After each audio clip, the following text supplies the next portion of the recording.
Allah di surat yang ke-25. Surat apa namanya Pak? Kayaknya banyak yang tawadhu atau karena puasa. Surat Al-Furqan ayat yang ke-30, Allah Ta'ala berfirman, A'udzu billahi minasyaitonir rajim. Wa qala ar-rasul ya rabbi inna qaumi ittakhadhu hadzal qur'ana mahjura. Wa qala, dan berkata, siapa yang berkata? Ar-rasul, yaitu Rasul sallallahu alaihi wasallam. Karena kata ar-rasul di situ ada al-nya, jadi dia limited. Yang tidak lain adalah Rasulullah sallallahu alaihi wasallam. Apa yang disampaikan oleh Rasulullah SAW ternyata curhat beliau kepada Allah Ta'ala langsung. Ya Rabbi, wahai Tuhanku, inna qaumi ittakhadhu hadzal qur'ana mahjura. Sesungguhnya kaumku telah menjadikan Quran ini hal yang diabaikan. Ini curhat Rasul 14 abad yang silam yang diabadikan dalam Al-Quran. Nah, kita coba mengevaluasi diri kita. Bagaimana interaksi kita terhadap Al-Quran? Insya Allah sudah maksimal atau insya Allah belum? Belum. Ini dari semua yang hadir, kira-kira yang sudah khatam Al-Quran di bulan Ramadan berapa persen? 50% kira-kira, kurang atau lebih Pak? Atau kurang lebih Pak? Cenderung kurangnya cenderung lebih Pak? Masya Allah. Sekalipun memang saya termasuk yang ikut pendapat di bulan Ramadan kita jangan mengejar kuantitas. Kalau Imam Syafi'i itu beliau sehari khatam 2 kali itu wajar. Kan Imam Syafi'i itu kan kalau bulan Ramadan khatamal Qur'an 60 marratan. Beliau itu kalau khatam Quran di bulan Ramadan itu rata-rata 60 kali. Jadi kalau di siang hari khatam sekali, malam harinya sekali. Ada riwayat yang lain mengatakan kalau di dalam salatnya sekali, di luar salatnya sekali. Tapi kalau saya, untuk kita kayaknya belum kelasnya kan? Sudah kelasnya atau belum? Belum ya, masih jauh atau masih jauh banget? Jauh banget, Masya Allah. Nah, dalam konteks kita, saya lebih cenderung diselipkan antara kualitas dan kuantitas. Kuantitas 1-2 kali cukup. Cuma pada sisi kualitas, bagaimana bacaan itu difulapi dengan membaca terjemahnya, membaca tafsirnya, membaca ulumul Quran. Cuma yang belajar terjemah Al-Quran utuh tuntas dari awal sampai akhir itu juga nggak banyak. Mohon maaf kalau Bapak Ibu harus sujud. Ini dari semua yang hadir yang pernah khatam baca terjemah Al-Quran kira-kira berapa persen? Atau kalau boleh angkat tangan, coba angkat tangan siapa yang pernah khatam terjemahan Al-Quran dari awal sampai akhir. Ini kayaknya nggak angkat tangan, khawatir ya bulan Ramadan kayaknya, Masya Allah, luar biasa. Atau jangan-jangan ada Pak rekan gitu ya. Jadi yang sekalian rahimahumullah ini, saya pernah diminta untuk menghadiri acara wisuda terjemah Al-Quran. Itu dari rumah yang terbayar yang ikut wisuda paling tidak puluhan, tapi ternyata yang di wisuda itu hanya 5 orang. Itu usianya antara 70 sampai 80 tahun, karena mereka belajar terjemah Al-Quran itu sekitar 20 tahun. Nah, waktu itu sempat dibuka kelas untuk bapak-bapak dan kelas ibu. Cuma yang bapak-bapak ternyata informasi dari mereka banyak yang terkena penyakit muntabir. Penyakit apa? Muntabir. Mundur tanpa berita. Itu muntabir.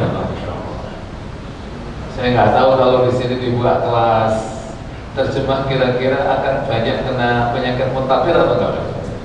Sama juga ya, Masya Allah. Jadi itu sisi terjemah dan kemudian tafsirnya, dan kemudian juga baca ulumul Quran. Ulumul Quran itu satu disiplin ilmu yang luar biasa. Cabangnya saja itu sudah ada 80 cabang ilmu Al-Quran. Tidak ada kitab di muka bumi ini yang dikaji seperti Quran. Kalau kita membuka karya-karya yang ditulis oleh para ulama-ulama kita, taruhlah misalnya kitab Al-Itqan fi Ulumil Quran, Imam Jalaluddin As-Suyuti yang wafat tahun 911 Hijriah. Itu beliau punya karya yang cukup monumental, Al-Itqan fi Ulumil Quran. Itu bahasanya sudah sangat dalam sekali. Membahas nanti ada ayat yang turun sebelum hijrah, ada ayat yang turun setelah hijrah, ada tuh ayat-ayat yang turun ketika Rasul dalam keadaan safar, ayat-ayat turun ketika Rasul dalam keadaan mukim, ayat-ayat yang turun ketika musim penghujan, ayat-ayat turun ketika musim kemarau. Ini kira-kira bapak-bapak, ibu-ibu sudah pernah belajar itu semua belum? Belum.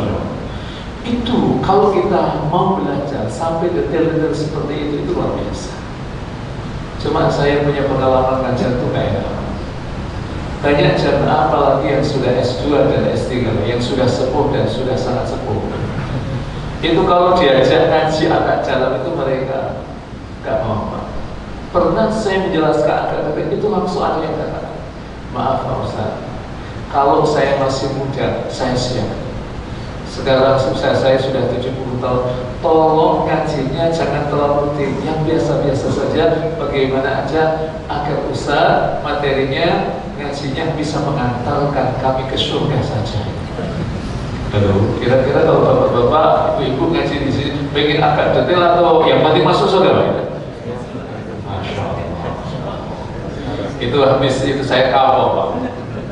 Kayaknya agak dalam itu, kayaknya banyak yang ngantuk. Jadi ini pada sisi ulumul Quran luar biasa. Nanti cara membacanya itu juga dikaji, nanti berapa titiknya itu juga dikaji. Sudah tahu kan berapa ibu-ibu titik dalam Al-Quran? Pernah hitung atau nggak pernah hitung? Coba yang tahu angkat tangan. Berapa jumlah titik yang ada dalam Al-Quran? Itu ada kitab namanya Fununul Afnan karya Imam Ibnu Jauzi. Ini ulama yang luar biasa. Dulu ketika dunia digital itu belum ada, mampu meriset berapa jumlah titik dalam Al-Quran. Jumlah titik dalam Al-Quran itu ada 1.025.030 titik. Tapi kalau misalnya bapak-bapak, ibu-ibu tak percaya, ya tolong dihitung sendiri lah. Cuma saya nggak terlalu yakin kayaknya itu ada waktu hitung titik. Insya Allah ada waktu, insya Allah ada waktu. Masya Allah. Jadi yang sekalian, nah pada kesempatannya kita akan membahas pada sisi tentang dahsyatnya mukjizat Al-Quran dalam aspek 4 hal. 1 aspek bahasa, 2 aspek historis, 3 aspek peramalan masa depan, 1 lagi adalah aspek saya. Nah, kita mulai ini nggak usah mati ini kan. Ini kalau ini panjang Pak, ini nggak panjang Pak, ini nggak selesai ini. Saya sudah tulis panjang, tapi saya akan ringkas saja yang panjang ini. 1 pada aspek misalnya aspek bahasa. Saya akan kasih 2 contoh, dan ini sangat banyak. Coba bapak-bapak, ibu-ibu buka surat Al-Baqarah ayat 143. Atau pertanyaan saya, ada yang hafal soal Al-Baqarah ayat 143? Aduh. Allah berfirman, A'udzu billahi minasyaitonir rajim, wa kadzalika ja'alnakum ummatan wasatan. Begitulah aku jadikan kalian sebagai umat pertengahan. Ini aspek bahasa. Wasat itu artinya pertengahan. Pertanyaan saya, surat Al-Baqarah itu jumlahnya ada berapa? Halo? Masya Allah, kayaknya jawabnya agak ragu. 286. 286 itu berarti pertengahannya di ayat 143. Nah, 143 itu ayat pertengahan dari surat Al-Baqarah, dan di situ Allah letakkan kata wasafat yang artinya adalah pertengahan. Pertanyaan saya, apakah ini kira-kira sengaja atau nggak sengaja, Pak? Masa Quran agak sengaja, Pak? Subhanallah, Pak, ini. Masya Allah, itu sengaja, Pak, agar kita mengetahui sisi ijaz Qurani pada aspek bahasa. Ternyata dalam tinjauan linguistik, kata wasat yang artinya pertengahan itu diletakkan persis di pertengahan surat yang ayatnya paling panjang, yaitu surat Al-Baqarah. Kedua, coba buka surat 48. Surat 48 itu setelah surat 47, Pak, ya. Itu surat yang namanya surat Al-Fatih. Ayat yang terakhir, ayat yang ke-29 itu ayat yang Bapak Ibu banyak yang hafal. A'udzubillahi minasyaitonirrajim. Muhammadur Rasulullah walladzina ma'ahu asyiddau 'alal kuffari rahamau bainahum ila akhir ayat. Nanti tolong Bapak Ibu cek huruf hijaiyah yang dimulai dari alif, ba, ta, ta, kemudian sampai ya. Pertanyaan saya, adakah semua di satu ayat itu atau tidak? Kayaknya bapak-bapak, ibu-ibu kayaknya nggak sempat mengamati segitu ya. Saya paham karena terlalu sibuk, Pak, ya.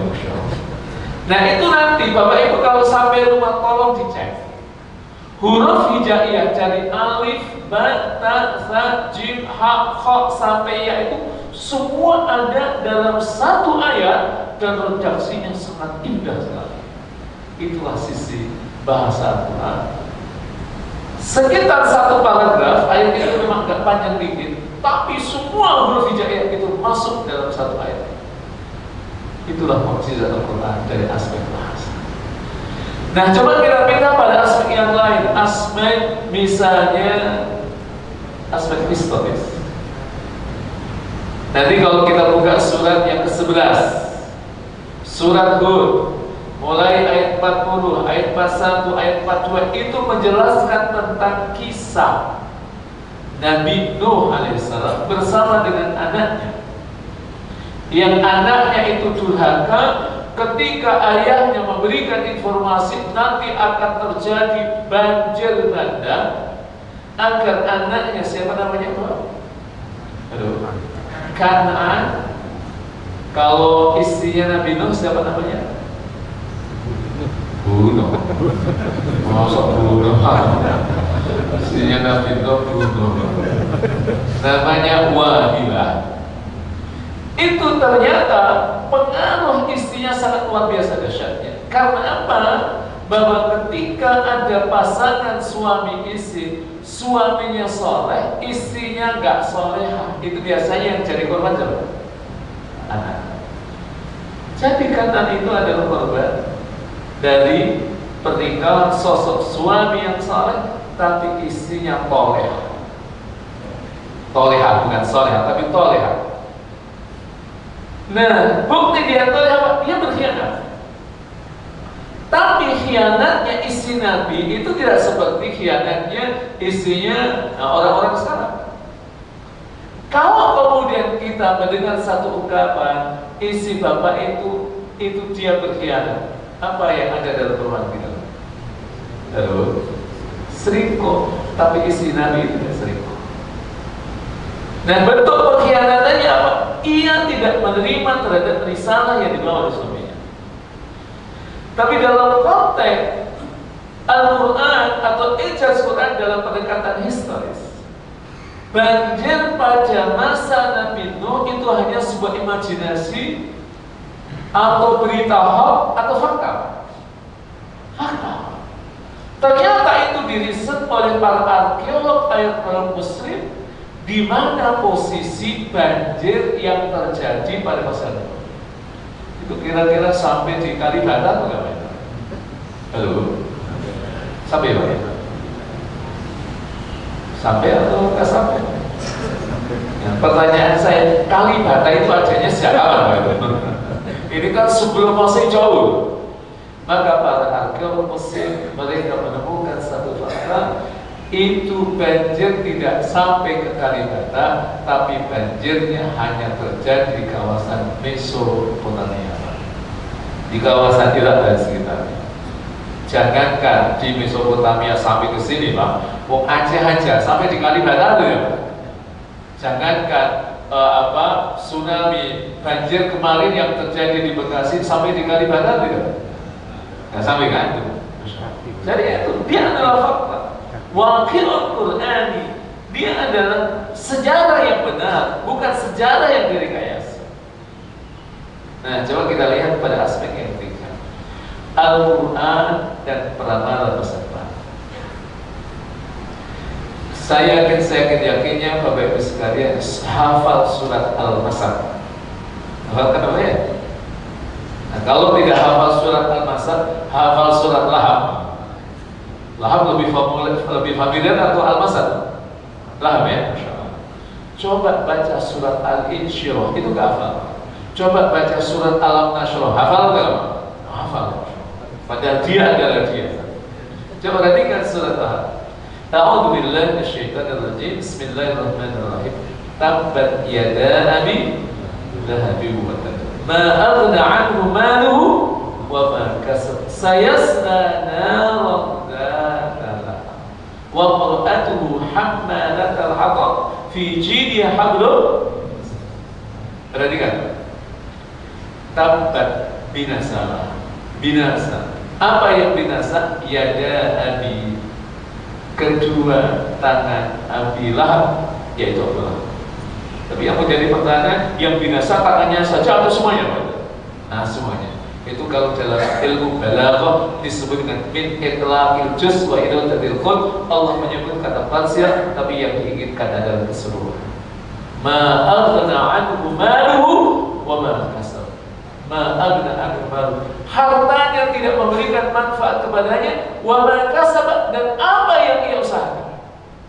Tapi setelah itu Allah menulis, sayasla naran datal, ia akan masuk ke dalam neraka yang apinya menyala-nyala. Pertanyaan saya Bapak Ibu, ketika Allah menurunkan ayat itu, sayasla naran datal, Abu Lahab itu masih hidup atau sudah meninggal? Pertanyaan saya, kira-kira sangat ada resistensi atau tidak? Bapak Ibu bisa bayangkan, ketika Allah mengatakan sayasla naran datal, ia Abu Lahab itu akan masuk ke dalam neraka yang apinya menyala-nyala, tapi ternyata dia masuk Islam. Itu terus kayak apa? Kan orang seperti Abu Lahab pada masanya itu kan banyak. Saya sebutkan 5 Pak. Ada Abu Sufyan bin Harb. Siapa yang tidak kenal dengan Abu Sufyan bin Harb? Dalam perang Uhud itu beliau penanggung jawabnya di kalangan orang-orang musyrik. Ada sosok Khalid bin Walid, ada sosok Ikrimah bin Abu Jahal, ada sosok Amr bin As, ada sosok Sahal bin Amr. Ini adalah orang-orang yang sekelas Abu Lahab pada sisi kebencian mereka terhadap Rasulullah SAW. Tapi apa yang terjadi? Karena 5 orang ini namanya tidak diabadikan oleh dalam Al-Quran dan ia tidak divonis masuk ke dalam neraka, ternyata 5-5-nya masuk. Tapi Abu Lahab karena sudah divonis, setelah turun ayat itu sampai ia meninggal dunia, ternyata dia tetap berada dalam ingkar kepada ajaran yang dibawa oleh Rasulullah SAW. Padahal beliau adalah paman Rasulullah SAW. Ini yang perlu menjadi perhatian kita. Satu, bahwa kekerabatan dengan orang-orang soleh itu tidak secara otomatis menjadi kita soleh, tapi kesolehan itu harus kita ikhtiar, harus kita usahakan. Itulah yang disebut dengan ijaz Qur'ani dari aspek peramalan masa depan. Nah, sekarang yang terakhir, tinggal 10 menit Pak, cepat Pak. Al-Quran dan saya Pak, coba perhatikan baik-baik. Surat 75 ayat yang ke-3 dan 4. Sebelum saya memaparkan ayat itu, saya ingin bertanya sama Bapak Ibu sekalian, kapan teori sidik jari itu ditemukan? Kapan teori sidik jari itu ditemukan? Mungkin ada yang mengatakan dulu, ya dulu Pak, dulu itu kapan gitu kan? Jadi teori sidik jari itu ternyata ditemukan di Inggris pada abad ke-19 terakhir, akhir abad 19, pasnya 1892 maksudnya. Bahwa luas jari kita ini satu dengan yang lain itu ternyata beda. Padahal populasi manusia hari ini yang hidup, yang tinggal bersama kita di planet bumi ini, itu ada 8 miliar yang muslim, itu ada 2 miliar, itu ternyata satu dengan yang lain itu berbeda. Maka dulu sebelum kita masuk era digitalisasi, kalau kita buat KTP disuruh ngapain Pak? Cap jempol Pak. Cap jempol kan? Kenapa? Luas dari kita ini satu dengan yang itu berbeda. Tapi itu baru ditemukan pada abad ke-19 akhir. Tapi Quran sudah memberikan isyarat itu. Perhatikan baik-baik surat 75 soal kiamat. Saya baca dari awal saja sampai yang keempat. A'udzu billahi minasyaitonir rajim. La uqsimu biyaumil qiyamah wa la uqsimu bin nafsil lawwamah. Ayahsabul insanu allan najma'a idham bala qadirina ala an nusawwiya badana. La uqsimu biyaumil qiyamah. Sumpah aku bersumpah dengan hari kiamat. Jadi itu jangan diterjemahkan aku tidak bersumpah Pak, karena apa? Setelahnya itu lazaidah, latar bahan. Nah, fungsi lazaidah itu ada litakwiyah di mana untuk memperkuat maknanya. Sungguh aku bersumpah dengan hari kiamat. Wala uqsimu bin nafsil lawwamah, dan sungguh aku bersumpah dengan nafsu yang mencela. Setelah itu mulai ayahsabul insan, apakah manusia itu menduga, manusia mengira allan najma'a idhamah, kami tidak akan mampu menghimpun tulang belulangnya yang sudah mati. Kalau mereka yang ingkar kepada Allah Ta'ala satu paketnya, biasanya mereka juga ingkar terhadap peristiwa yang disebut dengan Yaumul Ba'ats, hari kebangkitan internasional Pak. Jadi kalau di Indonesia ada hari kebangkitan nasional, nanti Yaumul Akhir ada hari kebangkitan internasional. Itu namanya Yaumul Ba'ats. Itu mereka tak percaya. Bagaimana manusia yang sudah jadi tanah, manusia yang sudah jadi tulang belulang, nanti Allah temukan dengan rohnya dan ia dikembalikan ulang. Tapi nanti Yaumul Ba'ats itu wajah kita sudah mulai berubah. Itu linear dengan kualitas dan kuantitas ibadah dan amal soleh kita. Nanti tiba-tiba ada yang kaget, kok kamu wajahnya putih banget gitu. Nanti ada yang, wajah kamu kok hitam banget, padahal dulu kayaknya putih banget gitu. Itu ada dalam surat Ali Imran. Yauma tabyaddu wujuh wa taswaddu wujuh. Hari di mana wajah itu putih-putih, tapi ada wajah yang hitam-hitam Pak. Itu nanti fenomena Yaumul Ba'ats. Tapi saya doakan insyaallah mudah-mudahan kita nanti dalam peristiwa hari kebangkitan wajah kita insyaallah putih-putih semuanya. Amin. Nah, jemaah sekalian, rahimakumullah wa a'azzakumullah ta'ala. Setelah itu Allah katakan bala qadirina ala an nusawwiya badana. Kamu jangan seperti itu. Jangan mengasumsikan bahwa kami tidak bisa menghimpun tulang belulang itu dan menemukan fisik itu dengan rohnya. Qadirina ala an nusawwiya badana. Kami itu mampu untuk menyamakan jari jemari manusia itu. Yang tadi sudah hancur itu, ya maaf, satu dengan yang lain itu berbeda. Itu nanti Allah kembalikan ulang persis apa adanya. Itu Allah. Itu 14 abad yang silam sudah ada isyarat Al-Quran, tapi teori sidik jari baru ditemukan pada abad ke-19. Itu luar biasa. Sisi sains. Yang kedua, teori tentang kulit. Ini ditemukan oleh seorang ilmuwan, seorang doktor yang sekaligus seorang guru besar, seorang profesor, ahli anatomi tubuh, ahli juga farmasi, dan juga ahli kulit. Firman Allah di surat keempat ayat yang ke-56. A'udzu billahi minasyaitonir rajim. Innal ladzina kafaru bi ayatina sawfa nuslihim nar.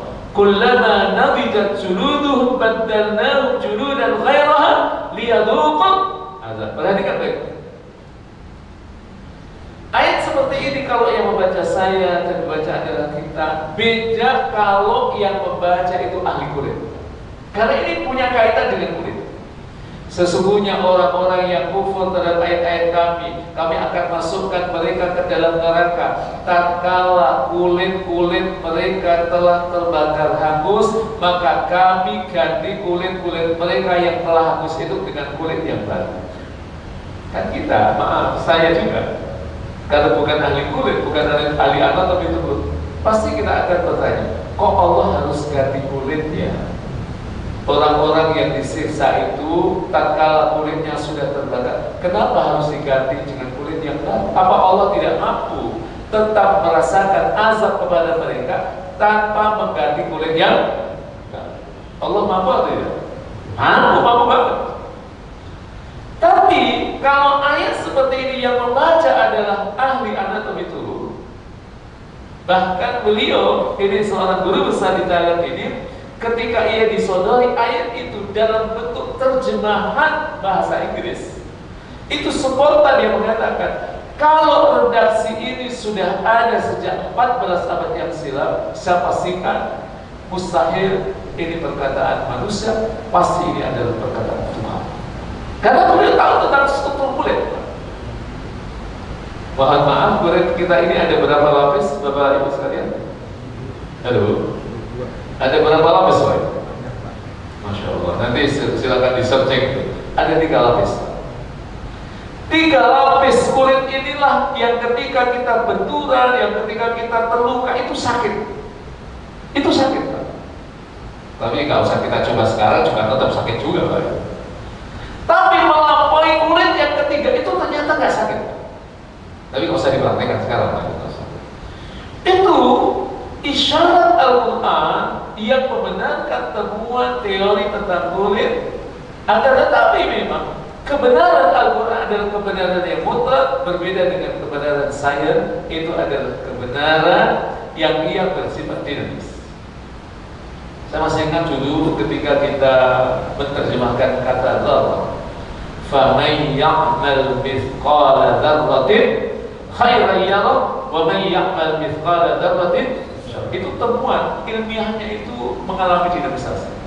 Dulu kalau orang bertanya apa satuan yang paling kecil itu apa? Dulu mengatakan atom.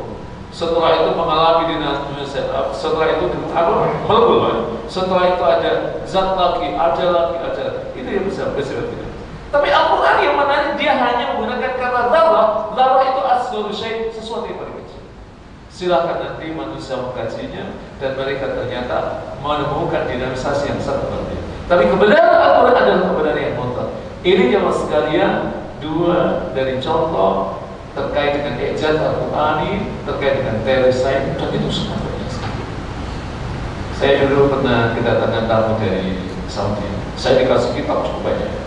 Semuanya tentang ijaz Quran. Ijaz Quran dari sisi aspek sosial, ijaz Quran dari aspek medis, itu banyak sekali. Dari kitab-kitab seperti itu sayangnya maaf ya, masih dalam kitab aslinya. Saya punya keinginan itu. Sebenarnya kalau kitab-kitab itu sudah diterjemahkan dalam bahasa Indonesia luar biasa, manfaatnya akan lebih besar. Ya mudah-mudahan suatu saat nanti bisa diterjemahkan.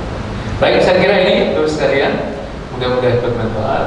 Jam 1:10 lebih 11 menit ya. Mudah-mudahan bermanfaat. Kita tutup dengan doa majelis. Subhanallah walhamdulillah, asyhadu an la ilaha illa anta, astaghfiruka wa atubu ilaik. Assalamualaikum warahmatullahi wabarakatuh.